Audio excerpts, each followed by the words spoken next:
we don't know what was discussed, but many of those things we have forgotten. Because we don't get such a case for us to remind. For example, hypertension.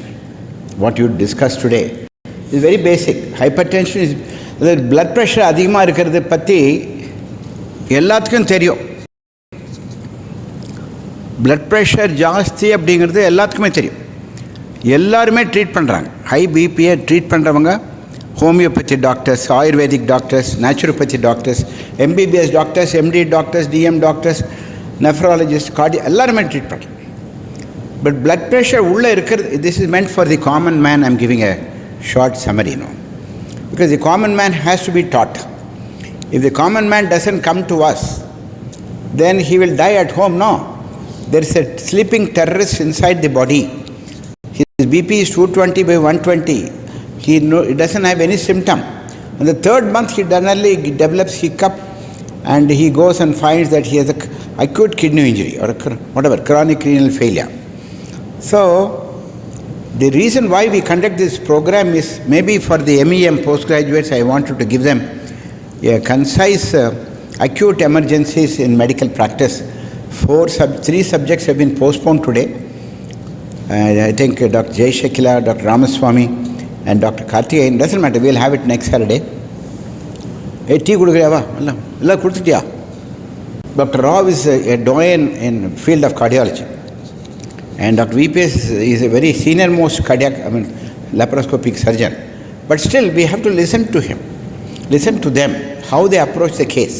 The textbooks cannot teach Dr. Saravanan in close quarters how he asks questions, how he decides to do what investigation, action plan, and how Dr. Kavita manages a case of a coma.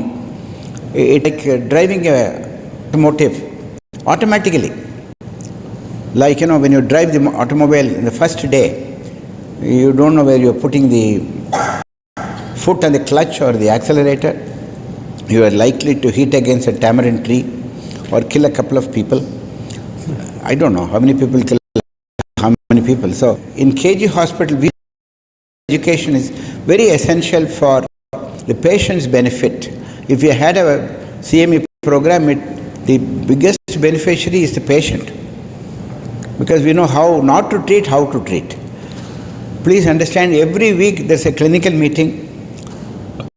It can be a similar type of a clinical meeting, starting at 2 o'clock, ending at 4 o'clock, 20 minutes each. So in 1 hour, 3 subjects in 2 hours, thoroughly like this. Why not? It can be senior doctors, it can be upcoming postgraduates or even house surgeons. They should do it. It's lifelong education. Medicine is lifelong education. I finished my MBBS 1964. Even 2022, I study early in the morning. That's why I'm asking some pertinent questions. Otherwise, I'll be asking some stupid questions. No.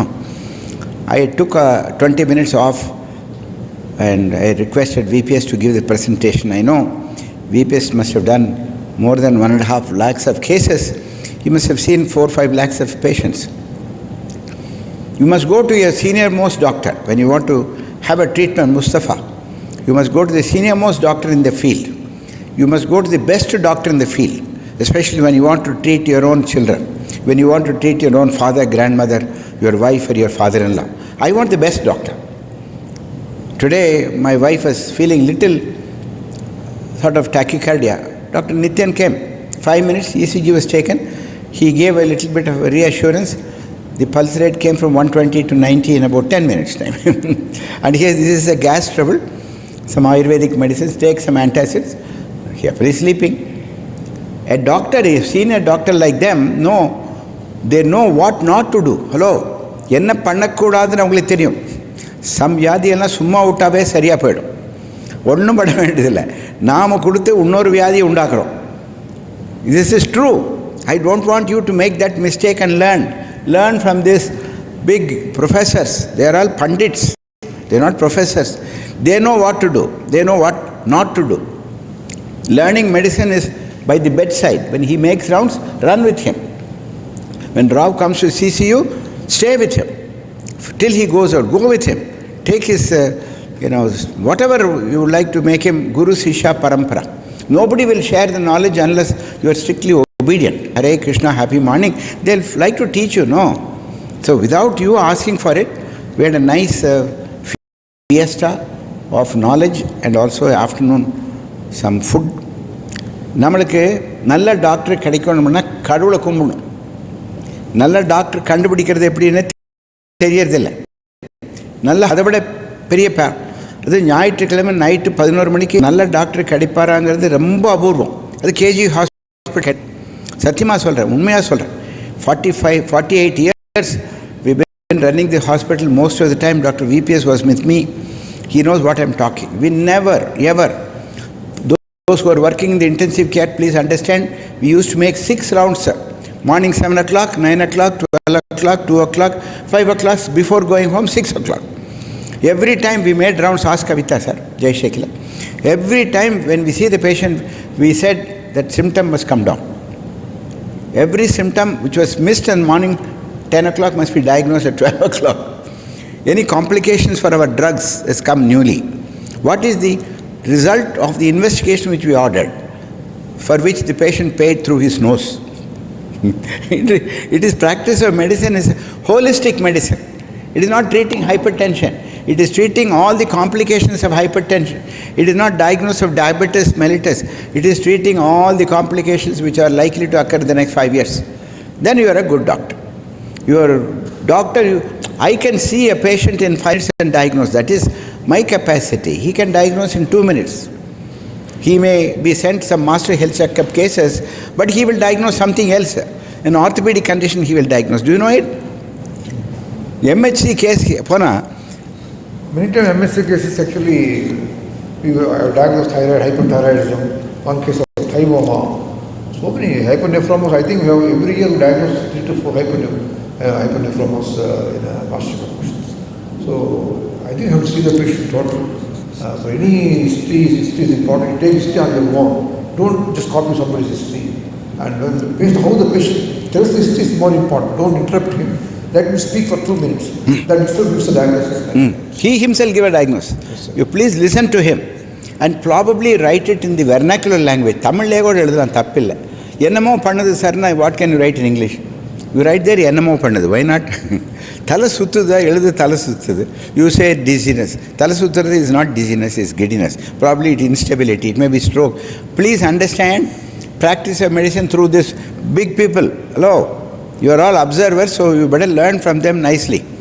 So we'll ask 2-3 questions before whether they have understood at all. We'll ask one question. If you know. Yeah, sometimes you get a combination disease. Patient is fever, chronic visa may come into casualty. He has got a visit because he's already got a visit. But he has pulmonary edema also. Or pulmonary embolism, a very difficult diagnosis because already a visit is there. Extra visit we can't differentiate.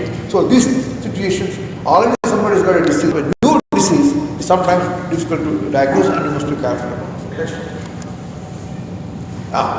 Dyspnea. Generally we always think that dyspnea means there is a pulmonary embolism, pulmonary edema, bronchitis. Always we think of heart and lungs. But in at least 20% of the patients, dyspnea, cardiac and non-pulmonology.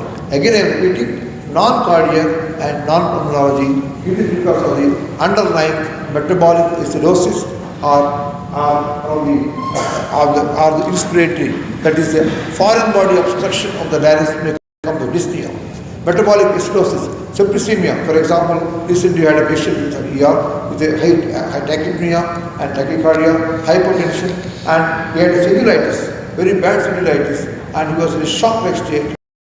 And his heart is normal, even though post-EEBD, heart is normal. So every case of dyspnea, not necessarily cardiac, not necessarily pulmonary, there is a disease called metabolic acidosis, sepsis, and very common disease, and you should always think about it. Next one.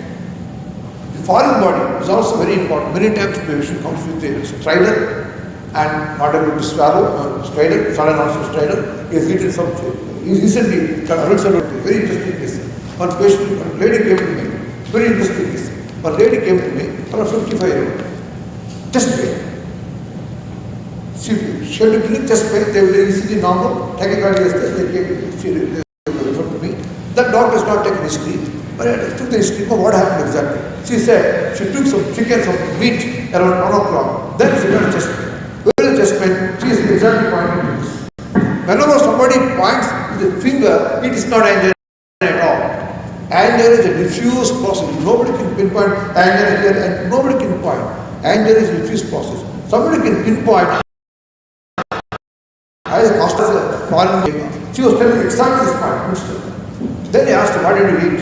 Sir, I had taken chicken and then I had 2 or 3 times vomiting. This is foreign body, but still to be confirmation again, one more ECG normal. Dr. Arul Selvan was I'm sorry, very interesting case. Extremely interesting case. Very interesting case because 3/4 constructing just like especially elderly patients, they will and having peptic strictures that leads to foot walls obstruction or small bones come and obstruct that area. So usually they will point out retrosternal area where the obstruction is and where the pain is. What so do you do in this case? Usually if it is there, cardiac wise, if it is normal, just we will do an endoscopy, we will see the stricture or foreign body is there, we will take it out for the forceps and This particular case there was chicken there. big ball balls.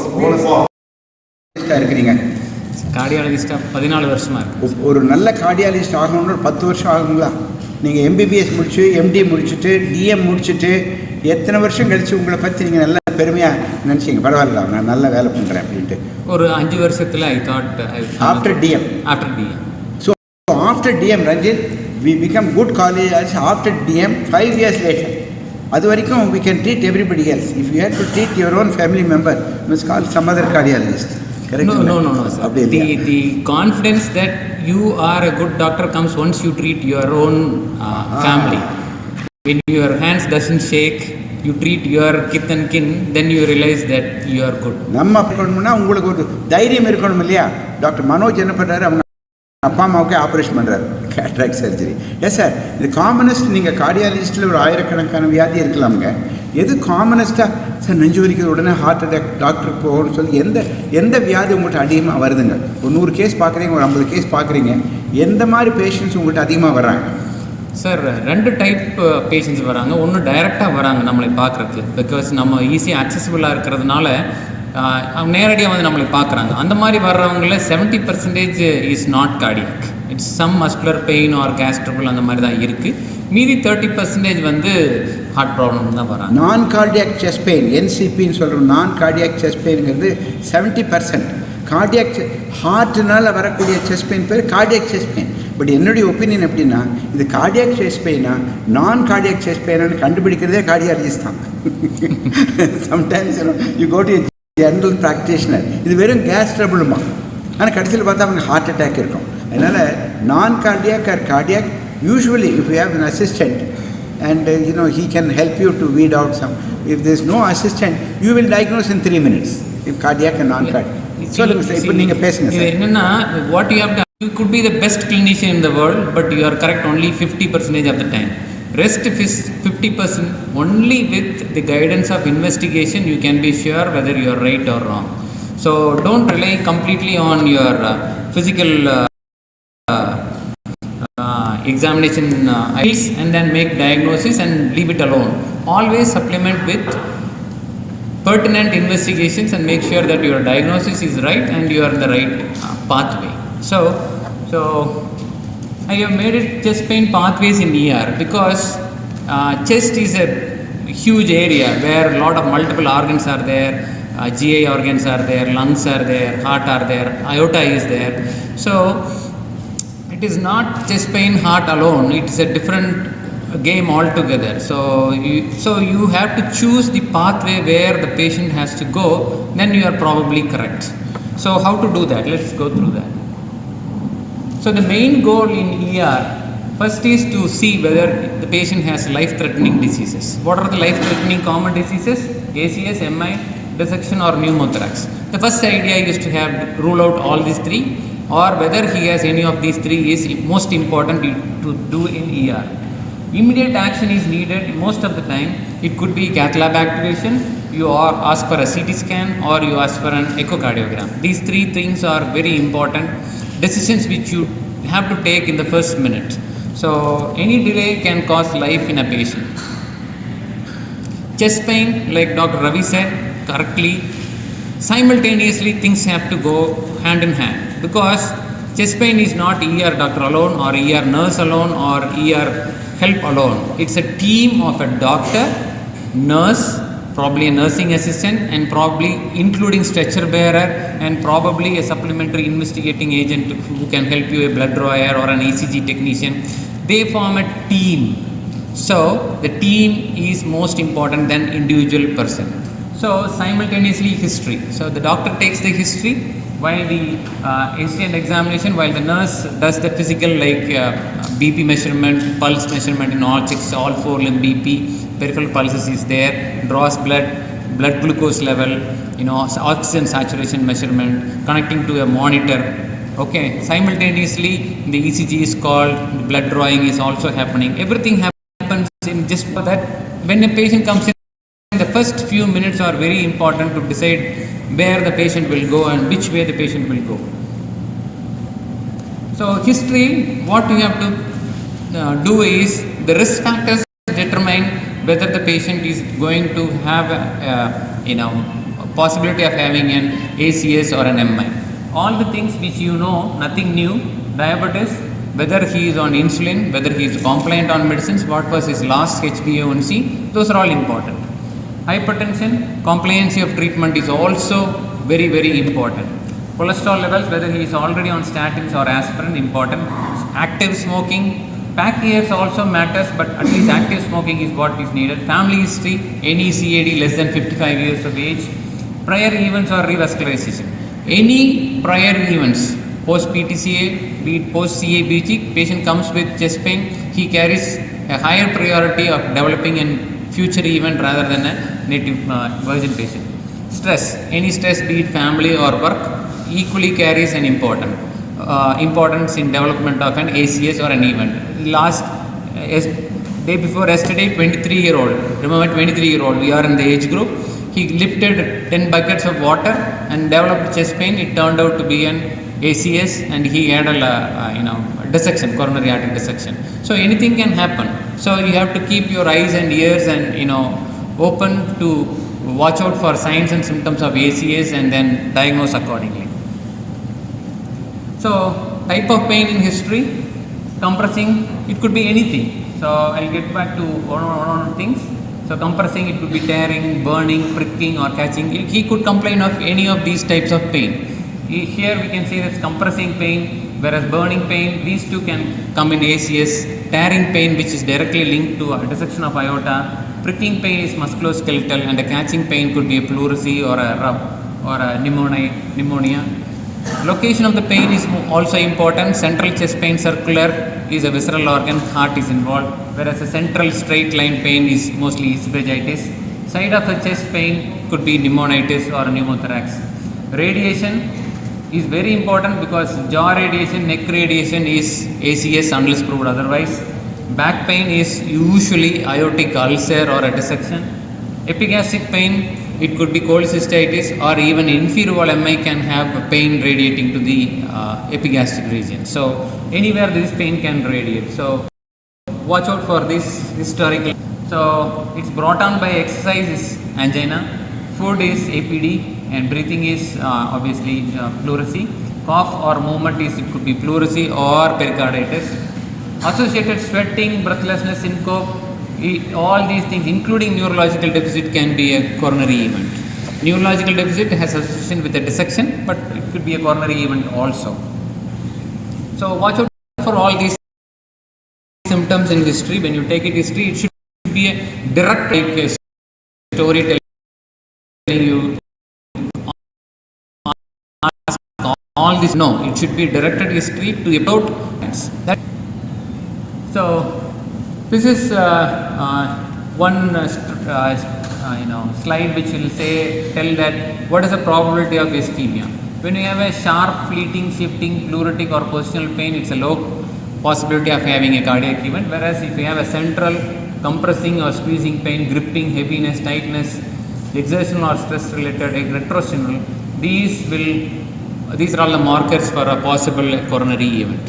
So, whereas these are all borderline possibilities of an ischemia.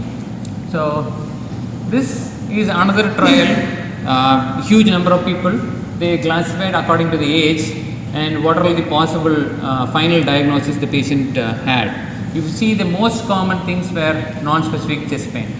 So, in young age group, it's about 50%, more the age, close to 60% of people still have non-cardiac chest pain who report to ER.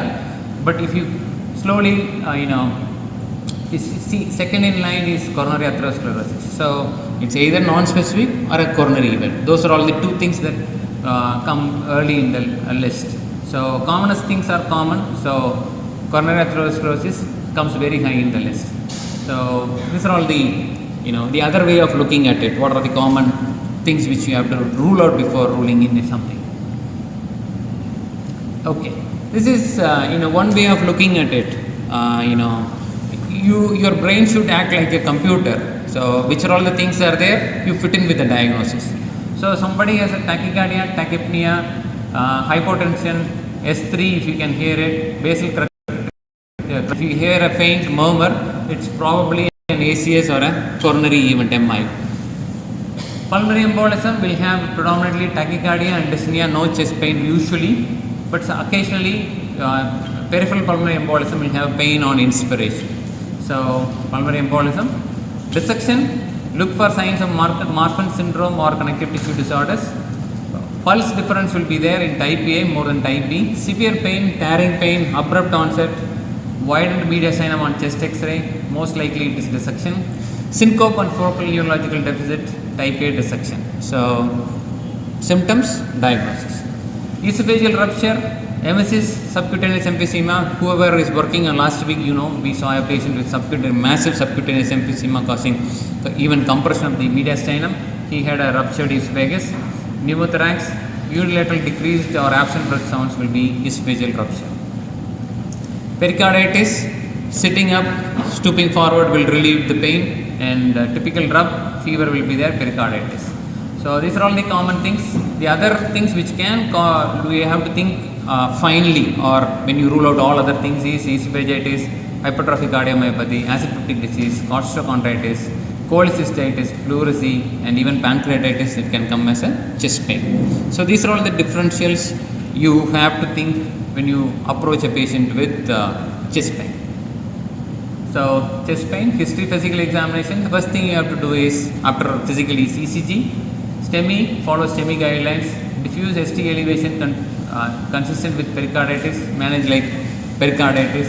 ST depression, I will show you a couple of ECGs also, non-diagnostic or normal ECG, repeat ECG after 1 hour, that's a protocol. Second is troponin, if it is more than 4 hours of chest pain, you repeat, see the troponin, if negative, repeat after 6 to 12 hours, you might have a positive troponin.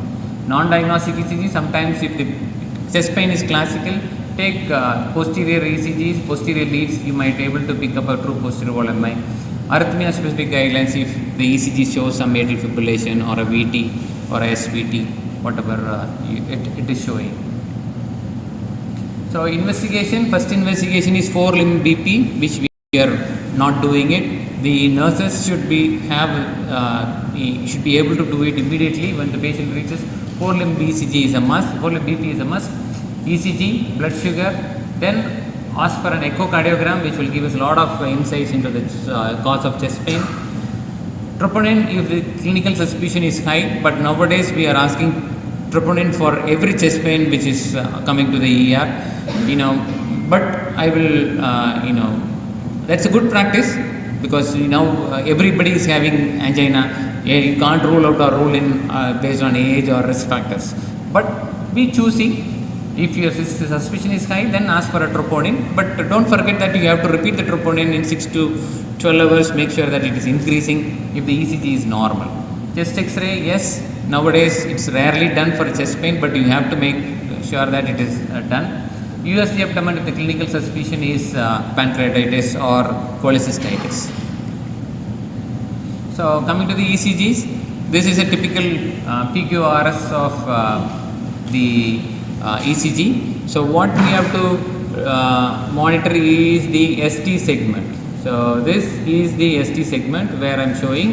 This is an isoelectric line which should correspond, this point and this point should be at the same level. Okay, when this point goes up, ST elevation, this point goes down, it is ST depression. So that this is important because STs will tell us the current of injury. So transmural injury is ST elevation, less than transmural injury is ST depression.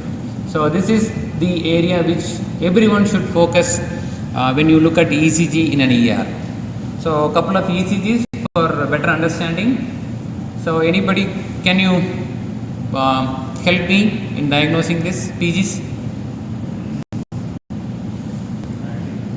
ER test. So the front of the chest is anterior, the anterior wall will tell us V1, V2, V3, V4 is anterior. So you have the ST, this is where is isoelectric line? There is no isoelectric line. There is ST elevation in all leads actually. So from here the STs have gone up and it is coving upwards. This is a classical anterior wall MI. But if you notice, there is ST depression here. See that? What are all this? Is there a two vessel injury or is it the same? Okay, this is called as reciprocal change. So when you have transmural injury in one of the area, the opposite of those leads will have ST depression, which is changes. Okay. So it will be reciprocal changes in inferior, where inferior you may have it in lateral leads or sometimes in anterior leads also. So this is a classical anterior wall myocardial infarction, STEMI. So this fellow goes for a STEMI protocol, which will be thrombolysis or a primary PTCA. So that cardiologist will decide. Okay. So this is another ECG. Yes. This is already marked actually. So this is ST elevation in 2, 3 and AVF. This is an inferior wall MI, which ST depression in the anterior leads, which is this reciprocal, lateral leads also ST depression. This is a classical inferior wall myocardial infarction. So now will you be able to recognize ST elevation? Yes? Okay. So you have to watch for the ST elevation like this. Okay. So now what? Is there ST elevation? No. Yes. There is ST elevation. The J point has gone up, but it is there in all leads except AVR and probably V1. Okay. So AVR and V1 is here. So only the uppermost leads it is ST depression, all other leads there is ST elevation. This sort of diffuse ST elevation with AVR and V1 showing ST depression happens with pericarditis. Okay, so this is a classical ECG of pericarditis. So 3 classical ECGs you have to recognize. Next is a bedside echo.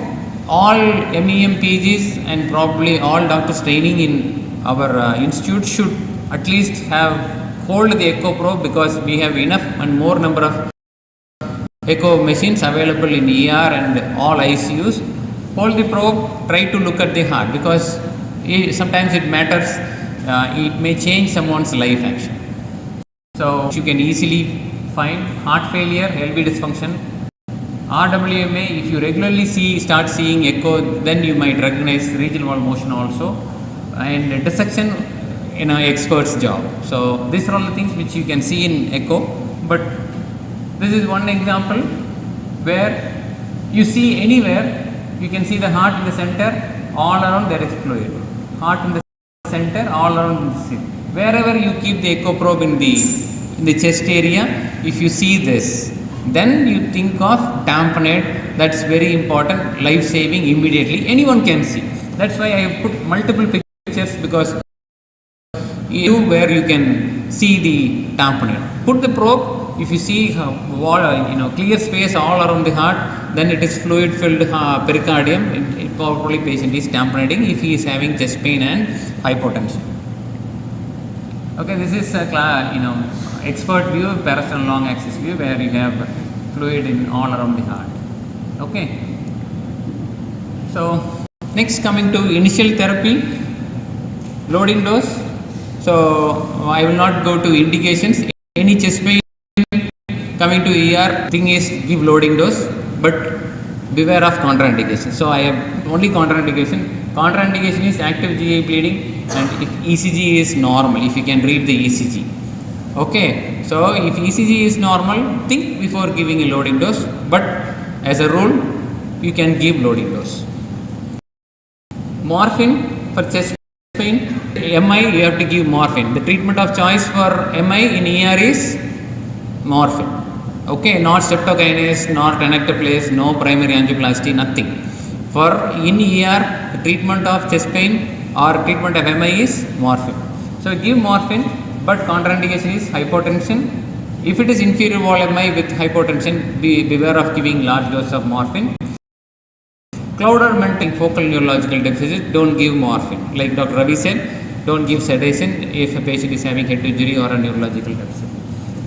Oxygen only if the saturation is less than 90. So don't give oxygen for all MI patients or all chest pain patients if the saturation is being maintained. Okay. Sorbitrate for relief of pain, because that is a diagnostic test. Give sorbitrate, 5 minutes. Chest pain goes, it's probably the contraindication meter systolic. Okay. Beta blocker is also indicated in ER. You can give IV beta blockers also, but don't give if the BP heart rate is less than 60. So rest of the things is not must. One point which I have not mentioned here is inotropic agent. If the BP is low, what inotropic agent do you want to give? That's a question.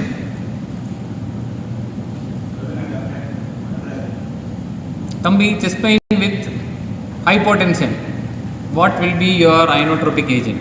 Dopamine, dobutamine, adrenaline, noradrenaline, vasopressin. Where are you? Low BP. Fluid correction. Fluid challenge. That's the first thing.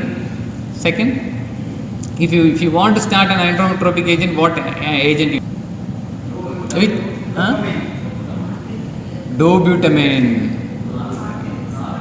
Noradrenaline. Okay. Noradrenaline should be the first one, because it doesn't act on the heart. It causes peripheral vasoconstriction, and then the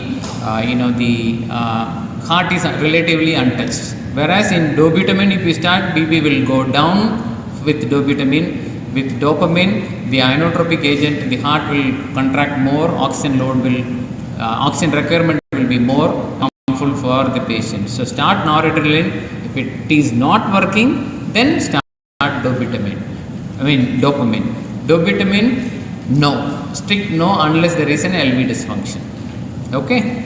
So once you do this, the cardiologist will come on the scene and they will take over. Thank you. Yes, sir.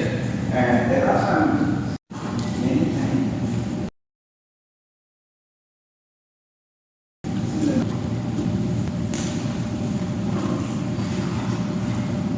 Okay, slides. Go back. I'll tell you when to change. Can you get that light off, because it's a little on the dark. The lights open.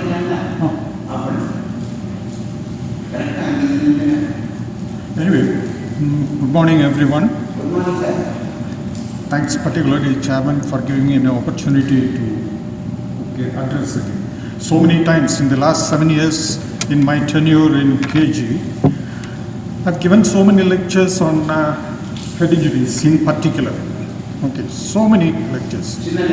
Probably all of you, maybe most of you, will be bored of this neurosurgery jargons like fractured skull, subdural hematoma, extradural hematoma, brain edema, and so many things. It's okay, if you like to. So you would have heard so many jargons, but this time, What we do, sir, first 5 minutes, a question and answer, so that he will capture the gist of this thing. Next 25 minutes, you give a lecture. First 5 minutes, you கேள்வி பதில். So, எதுக்கு போனோம்? helmet to protect the brain. எதுக்கு போனோம்? Helmet to protect the brain. ஒரு brain ன்னு ஒன்று இருந்தால், அதை ப்ரொடெக்ட் பண்ணணும்னு ஒரு ஆசை இருந்தால் ஹெல்மெட் போட்டுக்கணும். நிச்சயமா. சார் இந்த பைக்கில் போகிறவங்க சார், முன்னால் போகிறவங்க ஹெல்மெட் போட்டிருக்கான் சார், பின்னால் போகிறவங்க ஹெல்மெட் போடுறதுலையே அவனுக்கு பிரெயின் இல்லையோ? இல்லை, அது வந்து பிரெயின் இல்லைன்னு சொல்கிறது நம்ம கவர்மெண்ட்டுக்கு பிரெயின் இல்லைன்னு அப்படி சொல்லுறேன். பின்னால் சம்சாரம் உட்காந்துருக்காங்க ராமசாமி, முன்னால் வண்டி ஓட்டுறான், அவனுக்கு முன்னால் ஒரு சின்ன பையன் நிற்கிறான் ஹேண்டில் பேரை பிடிச்சிட்டு. சம்சாரத்துக்கும் ஒய்ஃப் ஹஸ்பண்டுக்கு நடுவில் இன்னொரு பையன் பிடிச்சிருக்கிறான். 3 பேருக்கு ஹெல்மெட் கிடையாது, அவனும் ஸ்பீடாக ஓட்டுறான். அப்போது தலையை காப்பாற்றுறது ஹெல்மெட். அந்த ஹெல்மெட் உடைஞ்சா பரவாயில்லை.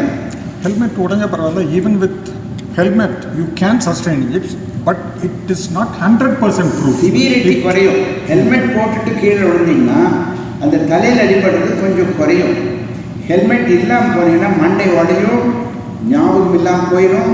Some people will have a spot death. they will be brought to KG hospital. ஒரு 5000 ரூபாய்க்கு ஸ்கேன் பண்ணணும், 50000 ரூபாய்க்கு ஆப்ரேஷன் பண்ணணும். தேவையா? ஹெல்மெட் போடுறது ஜட்ஜுக்காகவோ போலீஸ்காரனுக்கோ பண்ணுறதில்ல. ஹெல்மெட் போடுறது உங்கள் ஃபேமிலியை காப்பாற்றுறதுக்காக. ஹெல்மெட் போடலைன்னா தலையில் அடிபடும், கோமா, ஞாபகம் இல்லாமல் போயிடும். ஆனும் மூச்சு விடுறது கூட கஷ்டப்படுவோம். ஸ்கேன் பண்ணணும். எதுக்காக ஸ்கேன் பண்ணணும்? எந்தெந்த இடத்துல மூளையில் வந்து இன்ஜுரிஸ் இருக்குன்னு பார்த்து சிடி ஸ்கேன் எடுத்தோம்னா மூளையில் எந்த இடத்துல அடிபட்டுருக்குன்னு கண்டுபிடிக்கலாம். மூளையில் ரத்த கொழுப்பு இருந்தால் கண்டுபிடிக்கலாம். அது உடனடியாக அதை ஆப்ரேஷன் பண்ணுவீங்களா? உடனடியாக ஆப்ரேஷன் பண்ணுங்க. ரொம்ப சந்தோஷம் sir. You continue with medical lecture. Thank you. இந்த மாதிரி ஒவ்வொருத்தருக்கும் ஒரு 5 நிமிஷம். What I mean to say is particularly the angels and the medical officers who are managing the patient in the ICU and more so in the emergency room. So that's why I chose the topic as head injury management in ER. Initial management, important. Okay. Now, why this is called an emergency room? Emergency room is where equivalent term for emergency. Certainly, when you are working on an emergency, you cannot be lethargic. Everything must move fast. Everything must move properly. There must be clear-cut protocols for doing all these things. So, the people whom I want to benefit is particularly the angels and the postgraduates in the emergency meds. Okay. And the next thing, next slide, that is our emergency room. You believe me, our emergency setup here absolutely wonderful to manage any kind of trauma in emergency setup. So it is for us to utilize that facility and get the benefit for the patients. Okay. Next. So this is what I learned when I started the clinical side, that is the 3rd year in my MBBS. When I went in, one of my professors said, eyes first, hands next, and tongue never. Most of the time, what you are going to see, and then next is hands, next is palpation, examination, and then tongue never in the beginning, but later on it comes. So with these 3 things, what I would exaggerate is, go to the next slide. Now we'll see the eyes first. Eyes first, what I mean to say is, see the patient head to foot, don't need to touch, and how much time this is going to take you. hardly a minute, 30 seconds. If you are very quick at it, you can just have a look at the patient. By the look of the patient itself, you should be drawing to conclusions. I'm just giving you tips how to go about it. Okay. When you are seeing the patient, next. Patient is lying on the bed. Okay, head injury patient. He may be sometimes very, very aggressive, or he'll be very abusive. So you have to restrain him. The most important thing is, he is very restless. I will give him one shot of sedation so that he can sleep. Never ever do that, because you have not done anything, any workup for the patient. Next. That is the best way of constraining a patient. Okay. These are all, see, both legs are constrained. One hand is up, one hand is down. Because both the hands are up, your IV lines and everything, you may find it difficult. So till now I have not given a sedation. This is for explanation. And when you see the patient is restless. Next, you come to a patient who is not restless. Next. When the patient is lying down, quiet, you are going to observe only whether he is moving all his four limbs. Previous slide. The patient restless எப்படி கட்டிருக்காரு பாருங்க. அந்த velcro strap போட்டு அந்த இது கட்டணும். patient கீழ வந்து side rails போட்டாங்க பார்த்தாங்க. Usually bandage போட்டு டைட்டா கட்டணும். டைட் கட்டக்கூடாது. because the blood circulation is limited.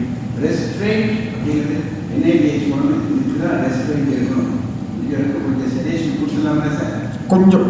Because if you are, I'll come to that. Oh, you come to that later. Thank you. Next slide, please. Next. So, when you are observing the patient, till you have not touched the patient, you see that he is not moving his upper limbs and lower limbs. The only possibility, major possibility, is that patient is quadriplegic. Possibly he has sustained a cervical cord injury. Patient may still be conscious. By just looking at the patient, not moving his way, you are forming a conclusion. Not a conclusion, one observation that will add on. Every observation will add on to give you a provisional diagnosis. Same way when he is not moving his both lower limbs, it is paraplegia. Possibly he has got a dorsal fracture or he has got a lumbar fracture. So that is paraplegia. The other side, what you are seeing is a hemiplegia. Totally the lesion is taken to the brain. It must be a stroke or it must be an intracerebral hematoma. So by just looking at the posture and the position of the limbs of the patient, you can to some extent draw a conclusion. Okay, next. But when the patient is having, let us say, only monoplegia. Monoplegia could be, it could be a fracture clavicle on that side because he is not able to move the hand because of the pain. Number two, can be a scapular fracture, which is once again movement is restricted because of the pain, or it can be a complete brachial plexus injury. So by looking at that, one hand he is not moving. So the thought that goes into the mind is, could be a fracture clavicle, fracture scapula, or brachial plexus injury. So these are all my observations. Okay, look at his lower limbs. There are two sides, two foot. One is a little shortened and a little externally rotated. So what could possibly anybody lesion? If I am telling, most of the time it's a fractured neck of the femur, the patient's position will be like this. Externally rotated lower limb. You agree with the doctor, Ms. Sood? Yes.